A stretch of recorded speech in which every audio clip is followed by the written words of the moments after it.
Calculus method के लिए बेटा हमने डिफरेंशिएशन और वेलोसिटी ही यूज करनी है जो हमने डिस्कस की है। तो सबसे पहले हम करते हैं velocity time relation.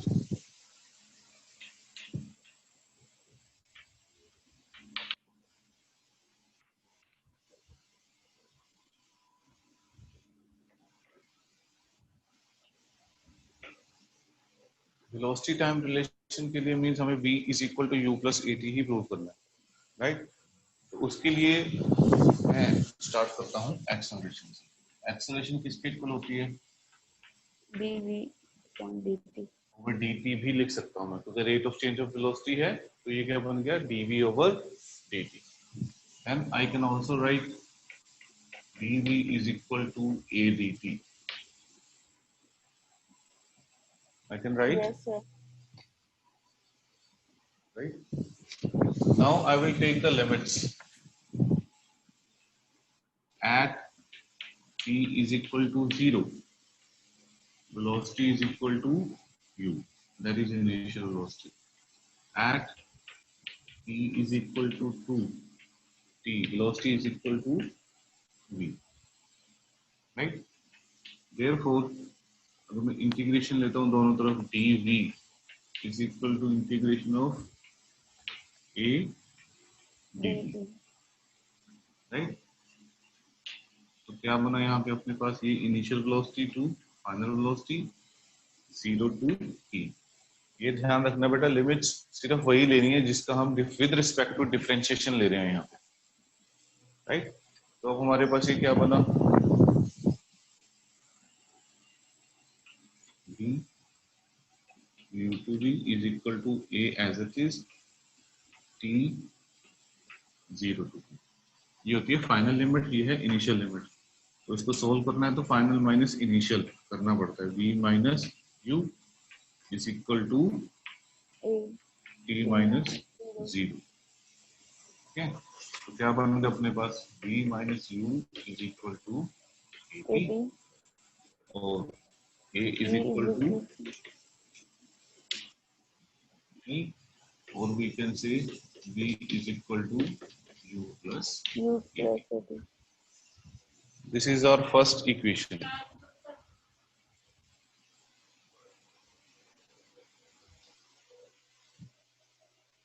right?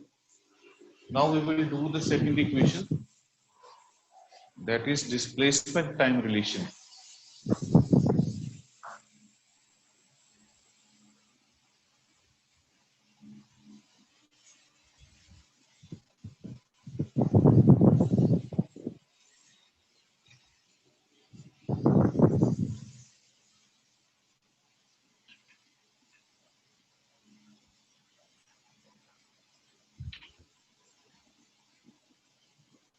So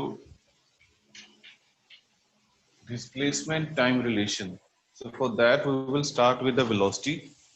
लिखेंगे हम उसको ऐसे ही,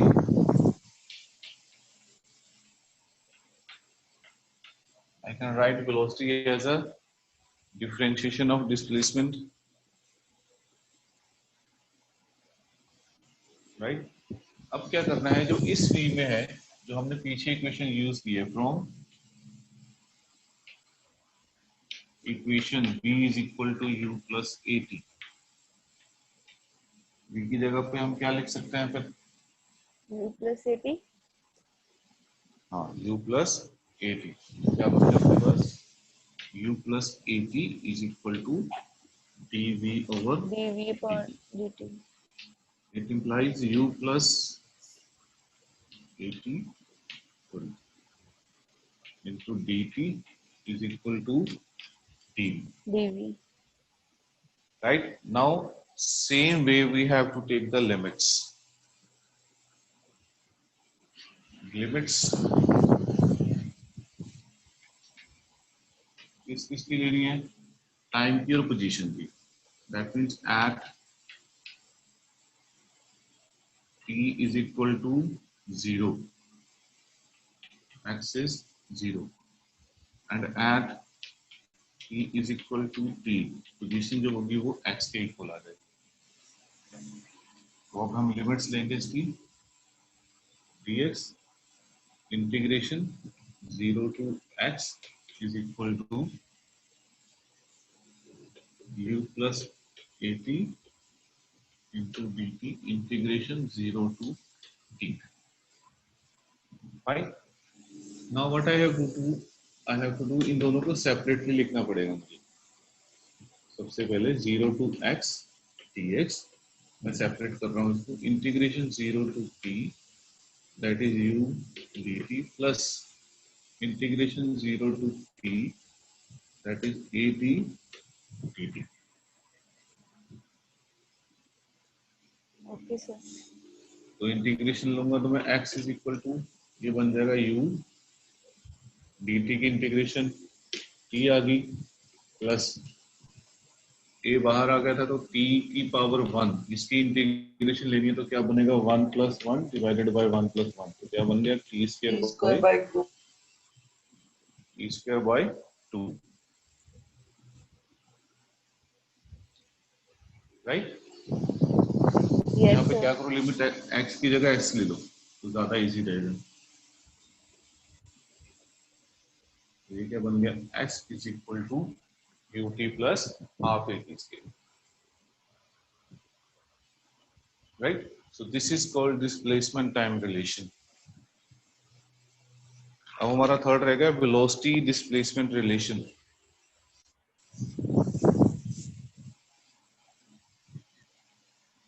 Velocity displacement relation में थोड़ा सा एक एक्स्ट्रा स्टेप करना पड़ता है.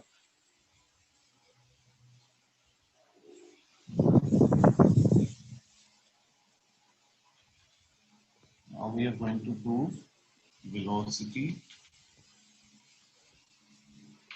displacement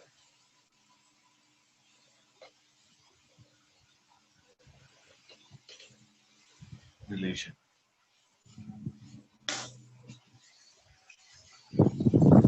The velocity displacement relation, I will start with acceleration is equal to dv over dt.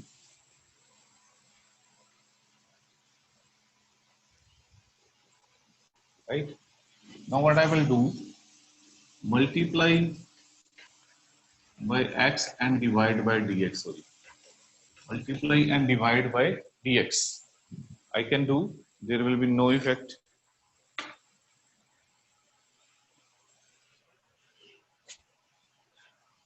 कर सकता हूँ ना बेटा मैं सेम नंबर से मल्टीप्लाई सेम नंबर से डिवाइड. तो मेरे पास ये क्या बन गया dx over dt. dx I will take on that side a dx. dx over dt क्या बन गया v. Is it clear till here? समझ नहीं आया sir. Multiplied by dx. Acceleration का फॉर्मूला होता है rate of change of velocity. Yes sir. Now what I did, multiply and divide by dx. और मैंने dx को अलग-अलग करके लिख लिया. dv over dt पहले as it is लिखो, multiply कर दिया मैंने dx से, divide भी कर दिया dx से. अब इस dx को मैंने ब्रेकअप करके लिख लिया. ये dx dv के नीचे लिख दिया, dt इस dx के नीचे लिख दिया. ये किया. मतलब ये वाला इधर ले आया, ये इसको नीचे इसके नीचे लिख दिया. Okay sir. ठीक. ये v के इक्वल होगा because v is equal to dx over dt. Right. अब इंटीग्रेशन लेना है विद रिस्पेक्ट टू यहाँ पे x और विद रिस्पेक्ट टू v. तो when x is equal to 0, velocity will be is equal to u, initial velocity, and x is equal to x, velocity is equal to final velocity v. Now take the integration 0 to s a dx is equal to v integration of u to v dv. अब dx अकेला है तो dx की integration क्या आ जाएगा, a into x X 0 to s is equal to b की power 1 है तो यहाँ पे इंटीग्रेशन क्या आएगा, b स्क्वायर बाय 2 इंटीग्रेशन हो गया bu to v लिमिट्स आ गई इसकी, पुट अप द लिमिट्स क्या बन जाएगा, as is equal to b square minus u square by 2. It implies v square minus u square is equal to 2AX. 2as. This is our third relation, velocity displacement relation.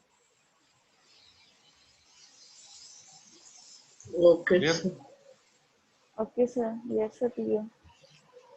अब एक next इसी के साथ ये बेटा which we will use in numericals, that is distance traveled in nth second. हाँ Distance traveled in nth second मतलब numericals में आपसे पूछा जाएगा कि find out the distance traveled in sixth second. तो वो sixth second क्या है, राइट हम इसके लिए सपोज करेंगे कि ऑब्जेक्ट मूव करता है इनिशियल पॉइंट O से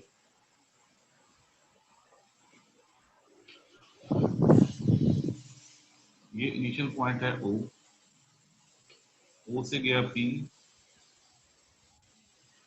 P से गया Q, जो O to P है वो तो वो कवर करता है n-1 सेकेंड में, राइट और P to Q है वो करता है n सेकेंड में। ये चीज क्लियर होगी आपको, yes sir. राइट Yes, अब sir. मुझे डिस्टेंस फाइंड आउट करना है कि s nth सेकंड में कितना डिस्टेंस कवर किया उसने, मतलब s nth is equal to क्या होगा, s n माइनस, ये समझ आया, Yes sir. मतलब उतने यहां से यहां तक n सेकंड में कितना किया और n-1 सेकंड में कितना किया, तो मेरा nth सेकंड में आ जाएगा, ऐसे ही करते हैं ना। Okay, और sir. सपोज करो distance travelled in 6 second is equal to 10, distance travelled in 5 second is equal to 6, तो उसने 6 सेकंड में कितना किया, ये 5th सेकंड में कितना किया, 6 सेकंड हो गया ना, 5th के बाद 6 स्टार्ट हो गया, distance travel in 5 second 10 metres, distance travel in 6 seconds 15 metres, तो 6th सेकंड में कितना किया उसने, 15 माइनस 10 दैट इज 5, 5. यही बनेगा ना। Yes Yes, sir. sir. बस इसके लिए हमें रिलेशन यूज करना है, we know that from equation v is equal to u plus at, और v मेरी क्या है यहाँ पे, फाइनल वेलोसिटी है, u क्या है, इनिशियल वेलोसिटी है। अब मैं क्या कर सकता हूँ, जो v है v को मैं लिख सकता हूँ dx over dt is equal to u plus ad, it implies dx is equal to u plus ad into dt, right. अब हमें लेनी है डिफरेंशिएशन, डिफरेंशिएशन भी हमें उसी हिसाब से लेनी है, एक तरफ डिस्टेंस है दूसरी तरफ टाइम है, at t is equal to 0, यहाँ पे मेरी डिस्टेंस की लिमिट थोड़ी डिफरेंट आएगी,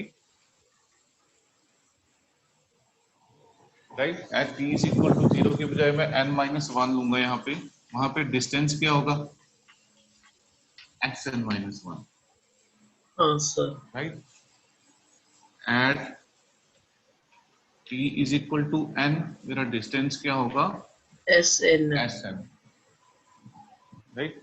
अब क्या करो, put up the limits, take the integration, x की है तो ये बन गया sn-1 n-1 to sn dx is equal to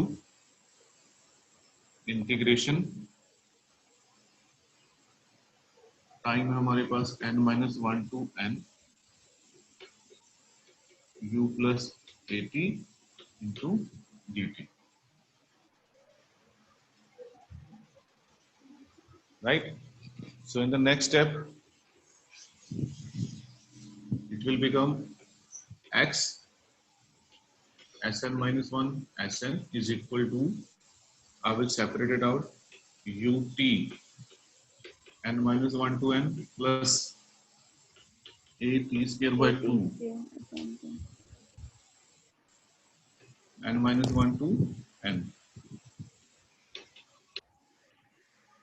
a by 2 बाहर लिख सकते हैं सेपरेटली, तो t स्क्वायर रहेगा अंदर.